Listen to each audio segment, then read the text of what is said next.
Welcome to the Creative Condition Podcast, the show where I, Ben Talon, illustrator and writer, invite people from the creative industry and far beyond to share their story of creativity. Both the nature and the nurture, the chaos and the calm. Creativity is a fundamental pillar of human happiness, something I'm increasingly fascinated by and so often misunderstood. So little by little, I hope to build an archive of fascinating stories, experiences and tips to help you maximise yours. The show is supported by Illustration X. Go and take a look at their incredible global range of illustration and animation portfolios now at illustrationx.com.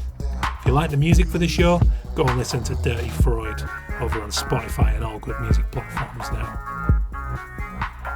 Entering the last few days of the Creative Condition book Kickstarter campaign, and as part of the build to that finale, I wanted to share a little excerpt from a chapter that jumped out during the latest proofread, and it's Teaching Creativity, which is part 5 of the book about education and creativity. Hello and welcome to the show. My name is Ben Talon. I'm your host. This is the Creative Condition podcast. How are you doing? Are you well? How is that creativity flowing this week? I hope the answer is very well, thank you. It's freezing here in the UK, and I'm well aware that anybody from colder countries is going to be laughing at my claims of freezing, but that's what it feels like, particularly in this studio. I am sat here in a woolly hat. The heater is on. It's a brave decision to put that thing on with the bills. But here we are. It's bearable compared to some of the old studios that I've had in the past. What's going on in your world?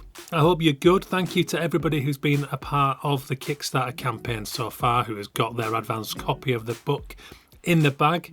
400 pages worth of paperback, 10 years worth of work. I'm very excited and also slightly daunted by the prospects of what lays ahead for me now. We're into the proofreading, so I'm into the second half of the final, maybe penultimate proofread.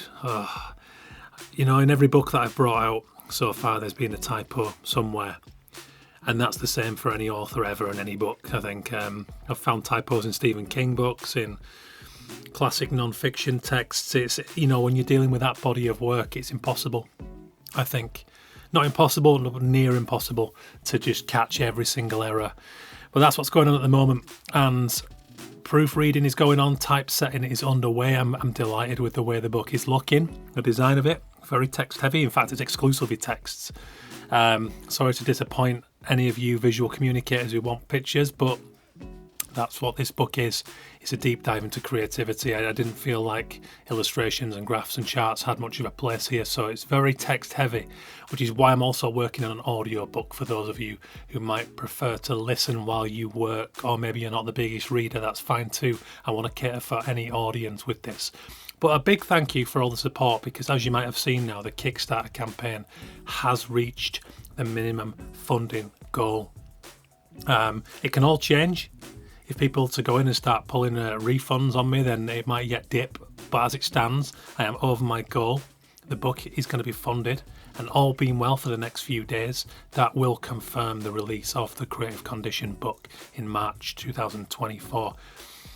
And yes, daunting because of all the things I have to consider as an independent author now without the help of a publisher, but it's all going well. We've got the team in place, and I'm incredibly excited to start that promotional adventure. I'm going to be interviewing Stefan Sagmeister live on the Friday night in the main room at Off Festival 2024 in Barcelona next year. April 5th, that's going down. I'm very, very, I guess the same measure. It's the same measure of being daunted and excited because it's Stefan Sagmeister and we're going on stage and we're having a live conversation in front of a few thousand people. But I've done this long enough now. I've done live ones in the past. They've gone very well. It's a fun format, having a live conversation. So who knows how that's going to go, but I hope well. And I'm going to be doing, hopefully, some book signings at the festival. So if you're going, get in touch, get involved with the Kickstarter. It's not too late. I know it's funded, but any extra means I can get more copies. It only helps me to get this cause of creativity out to more people. So if you're hovering, please do. Don't be put off by the fact that it's funded. That's the whole thing with Kickstarter. You set a minimum funding goal for what you absolutely need to do. But then if you overfund, it's wonderful because it just gives you that bit more leeway. Maybe I can consider getting a couple of 100 more copies of the book printed, which will save money in the long run. Who knows what that little extra goes for? But ultimately, it's a transaction. So you are essentially pre-ordering your copy of the book to fund a cause that I hope resonates with you, especially as a listener to this show. So please do spread the word. You can follow my Instagram bio link, or you can head on to any of my social channels on LinkedIn and find me constantly shouting about it. No shortage of links out there. Failing that, email me hello@bentalon.com and I will get you a link over. Big thank you to the founding sponsor of the show as ever, Illustration X. You can check out their global range of illustrators and animators now at illustrationx.com. They're a B Corp. They're doing a lot of really valuable, great work in our industry. Big guests coming up. Idler editor Tom Hodgkinson's going to be talking idling and the need for downtime and more fulfilling lives in this fast-paced world in which we live. It's a great one. Really excited to bring that out. I've had Tom in the bag for a while, but I wanted to wait for the right time to release that one. We've got Murray Gaia coming back to the show, who's also been on the show before a couple of times. A wonderful guy doing great things with his work at the moment. We're going to be talking all kinds of things, including vulnerability, transitioning from a style that doesn't feel particularly personal, that maybe it's not tapping into your emotional creativity as much as it could, and where he's gone since to a point where he's feeling much happier and things are going really great. Recent Picture House mural, absolutely beautiful. Go and have a look on his social media if you haven't seen it already. We've got Christine Pizzo from Design It coming back to talk big, large-scale design it at thousands of people worldwide working on major projects in aviation and all sorts, and that's a fascinating chat too. So we've got that one coming up. Got Alex Pask, a judoka. It's a person who performs judo. He's fought at the highest level in world championships with the UK.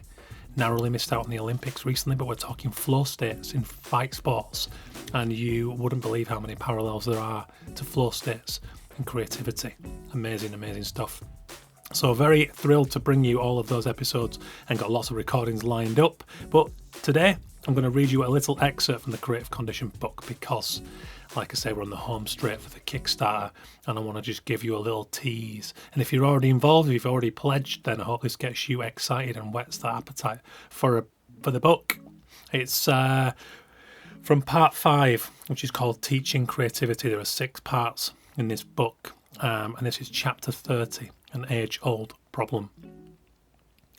I stole a child's drawing this weekend. There was a local dinosaur-themed event in town and a kid drew a shark. The lad was about 6, maybe 7, at a guess, and while he drew using the provided pencils, his dad preoccupied by something on his phone, oblivious of the art. Without really looking at the final result, the dad issued a vague, automated compliment, then said they needed to get going, and set off. His son hashed out the final bits of colour at speed, flung down the crayon, then legged after him. It never crossed the boy's mind to keep the drawing. As they vanished from the market square, I crept over and picked it up. Just a tablet-shaped outline with 2 rows of jagged teeth, a grey scribble on the body, pink in the mouth, blue in the sea, and a tiny plane flying overhead. My head spun, looking for someone to come and bear witness to this mastery with me. Do you know how many lecturers, art directors, designers, illustrators and artists have spent hours teaching, learning to draw with such stripped back power, such economy of line? A lot. Trust me. It took my college tutors 1.5 years to knock the perfection out of me and set me on my way to something better. It's true that your 5-year-old could do this, but you couldn't and didn't, did you? Want to know why? Schools, workplaces, your mates and well-meaning loved ones will nudge or shove you towards the mirage of perfection. Nothing more than a seductive illusion leading you further from what feels right, to you, in your guts. Adults will stand and coo over a hyper-realistic painted portrait when it might be argued that a photograph does a better job of hyper-realism with a snap of the shutter. Perfection in art is a false prophet. A parent will tell a kid how their drawing could be better or steer them away from it entirely as they slowly abandon that invaluable flippancy and willingness to fuck up that makes the superb shark drawing breathe. Then it's the pursuit of feeding expectations, stability, prestige and a fat pension. I stole the drawing not from the child, but from the jaws of the recycling bin. The kid forgot the work the second he finished the masterpiece. I claimed it to put on my studio wall so that every time I start to overwork my art, I am reminded just how good it could be, how much better we all could be if we just let go. It wasn't too long after this that I watched my own 2-year-old daughter talking to her mum, widening her arms to full wingspan and saying, "Long arms." She then hopped off her mum's knee, strode across our kitchen to the chalkboard easel, picked up 2 chalks, one in each hand, and began recreating the motion, the chalks now creating an abstract ribcage of blue and yellow. As she did this, she muttered the words, "Long arms." My mouth hung open, awed by her act of expression, her instinctive, almost unconscious translation of an idea into an image. It has taken me 22 years of creative education and time spent working professionally in the arts to gain full appreciation for the essential, flowing and powerful creativity she showed us. Knowing that this vibrant blooming flower that grows in all of us in our formative years is likely to wilt when it's laughed off as child's play or meaningless nonsense by a staggering majority of adults is a problem in so many education systems around the world with roots that are hundreds of years old. Creative education begins at birth. A person's basic personality is preloaded with all of its tendencies and idiosyncrasies, and the complex world we are raised in shapes it. Once we are out of nappies, every day requires creativity to problem solve and survive. This is a never-ending process, right through to death. I found myself wondering about the boy who drew the shark, whether his father's ignorance might ultimately turn out to be a positive or a negative thing for him. The freedom to create away from watching eyes could be crucial to his development. A lack of pressure can be just what some people need to create freely. Encouragement might inadvertently prove to be too much pressure. Truly, there is no way for him or his parents to know. What becomes even more important then, to house creativity's inherent uncertainty and duality, is a framework in formal education that affords young people the time, space and encouragement to explore themselves, to learn how to express feelings, develop what nature gave them, and to turn that uncertainty into life fulfillment. In short, you cannot teach creativity, but you can provide the conditions in which a person can consciously learn how to understand and develop it.